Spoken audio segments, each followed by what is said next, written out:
It is dawn.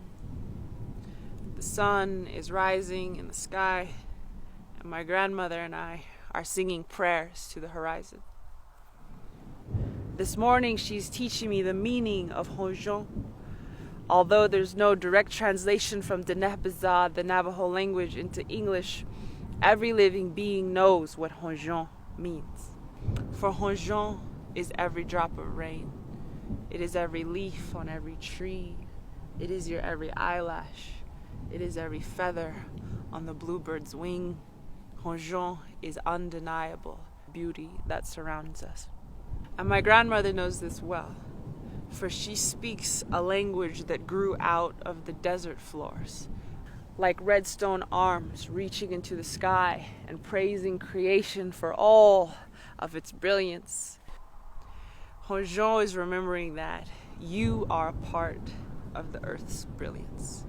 My grandmother knows this well, for she speaks the same language as a Lukachukai snowstorm, the same language of hooves hitting the dirt on birthdays, for she was a midwife and would gallop to the women in labor, until she became fluent in the language of suffering mothers, fluent in the language of joyful mothers, fluent in the language of handing glowing newborns to their creators.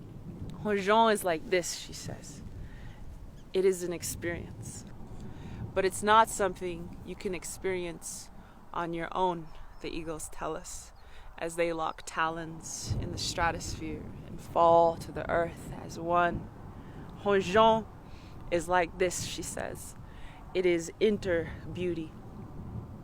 And my grandmother, she knows this well, for she speaks the same language as the male rain, which shoots lightning boys through the sky and pummels the green corn children and huddles the horses against the cliff sides in the early afternoon.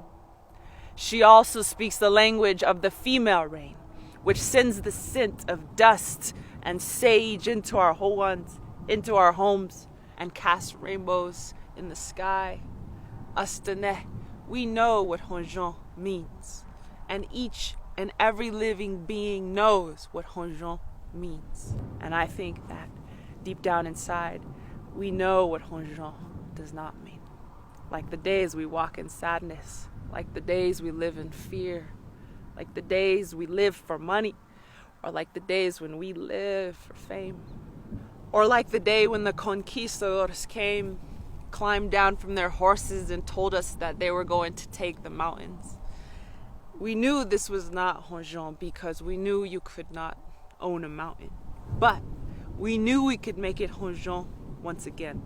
So we took their silver swords and we took their silver coins and we melted them with fire and buffalo hide bellows and recast them into beautiful turquoise and silver jewelry pieces and placed it around their necks.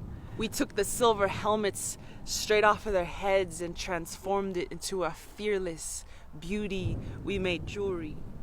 Honjon is like this, my grandmother says. It is the healing of our broken hearts. It's the prayer that carried us through genocide and disease. It's the prayer that will carry humanity through anything, through this global warming, through this global fear that dances thin as illusion, like a shadow in our minds. This morning, my grandmother is teaching me something very important.